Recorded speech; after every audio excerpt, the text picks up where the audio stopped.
A few years ago, I really hit a wall with my scene writing.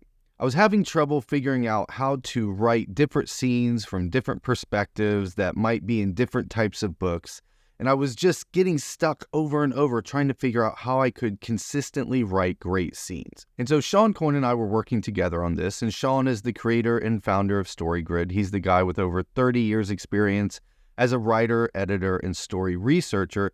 And everything at StoryGrid is based on his writing and research. And so we were working together on this problem, and I kept just running into this wall, and he was having trouble getting me to understand all these different things I needed to wrap my head around if I was actually going to level up my scene writing, until we hit a breakthrough. He had me write this scene, and then I iterated on a few drafts until he said it was working really well.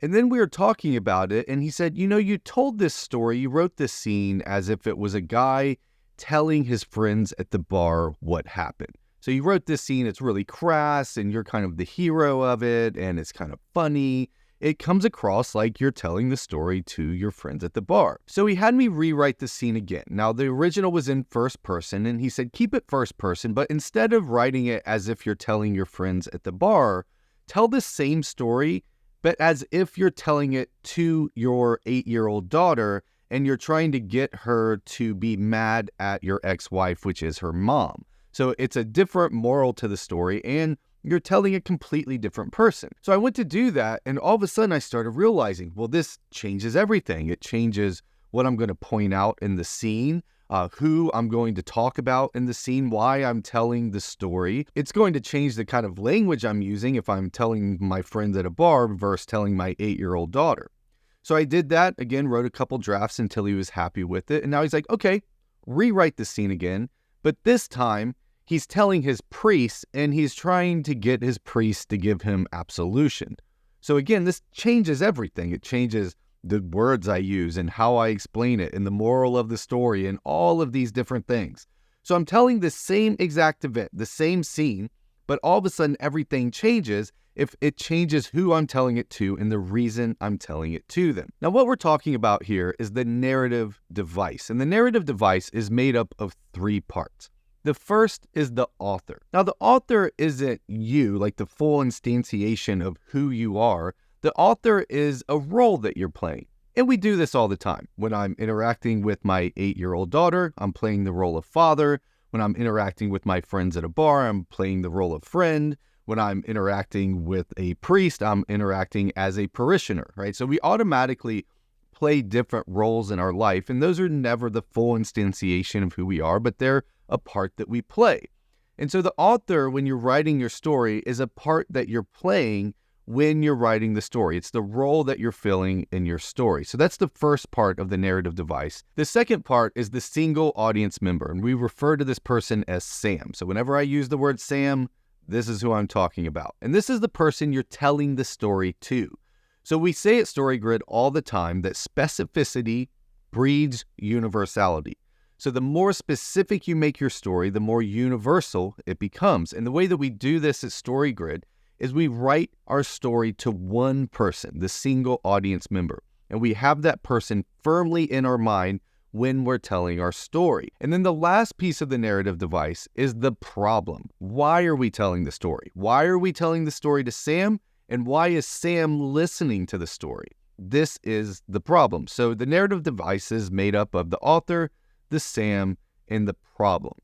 And what you see as you mess around with these things is it completely changes everything in your story. So let's go through an example here. So I'm going to give you a story setup. When I was 17 years old, I got blackout drunk at a party and woke up in an emerald green banquet dress and high heels in a dumpster behind a Walmart. Now, this never actually happened, or at least that's the story I'm going to tell. But imagine we're going to tell this story, and we're going to tell it using this narrative device. The author is now a father, right? So instead of him being 17 years old, this is in the future, and he's playing the role of a father when he's telling the story. And he's telling this story to his 17-year-old son. And the problem they're both facing is that the son wants to go to a party with alcohol, and the father wants him to not go, and here's the reason why he doesn't want him to go. That's why he's telling him the story. So what kind of language is the father going to use? What's the moral of the story going to be And how is he going to come at telling this story to his 17-year-old son when he's trying to warn him about the dangers of drinking at a young age? Okay, so we're going to tell the same story, the same exact story, but we're going to change up that narrative device. Now, you're a 43-year-old guy. Your Sam, your single audience member, is a high school buddy. Y'all are at a bar, and you're trying to reconnect over shared memories. So you start telling this story, retelling this story probably about when you were 17 years old and got drunk and ended up in a dress behind a Walmart. Well, again, what kind of language are you going to use? What's the moral of the story? There's probably a lot more laughter. You're probably going to play down the really embarrassing parts and play up the really funny parts. And it's going to completely change how you present this story to Sam. Again, exact same story. And now we're going to change it again, and we're going to do it similar to an example I used a minute ago. You're a 17-year-old, so this happened to you this past weekend. You're telling the story to a priest, and you're trying to get absolution. So again, the kind of language you're going to use, how you're going to set it up, the moral of the story, which parts are you going to play down, and which parts are you going to play up? How are you going to describe everything? You see really quickly, this completely changes everything in your story. What you're describing, the things that you're pointing out in the story, the things you leave out of the story, again, the type of language you're using, how balanced the language is, all of these things play into how you're going to tell your story. Okay, here's the exercise. Here's what I want you to do. I want you to take a scene that you've written recently, and if you haven't written one, just go write one. And I want you to start playing with these things. Rewrite the exact same scene, tell the exact same story, but you're going to do it by changing up the author. And then you're going to change up the Sam. And then you're going to change up the problem. And you're going to do this several different times. And this goes for point of view too.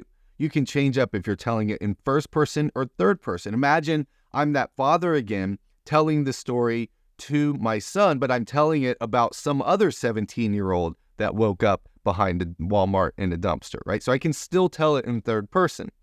You can also change up how you're telling it, whether or not you're telling it in past or present tense. And if you just do this, just take one scene and write it over and over and over, maybe 5, 6, 7 times.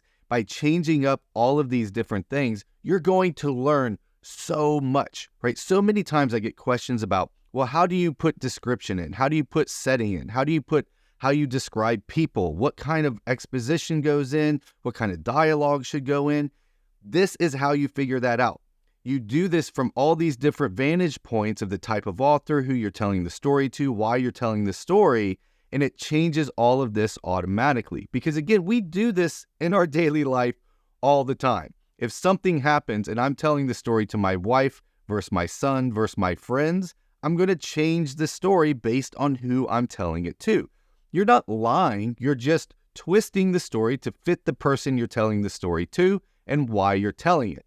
Well, in fiction, you can lie. That's the whole point, right? So you can twist it however you want.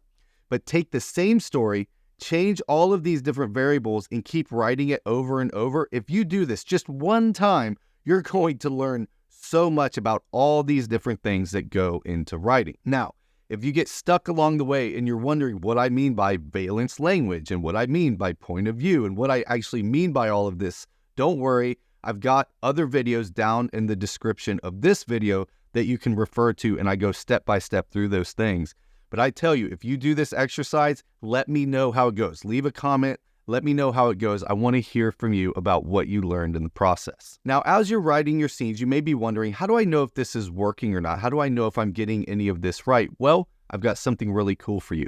In our scene writing workshops, we give one-on-one feedback to the students, and we have a 13-point scene writing checklist that we use to give feedback to our students, and I want to share that with you right now.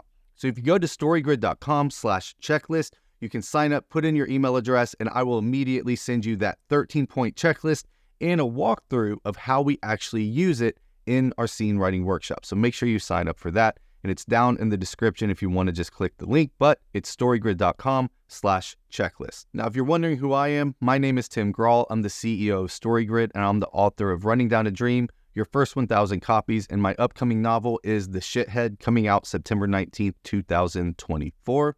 But as always, thanks for being a writer, and thanks for being a part of our community here at StoryGrid, and I'll see you next time.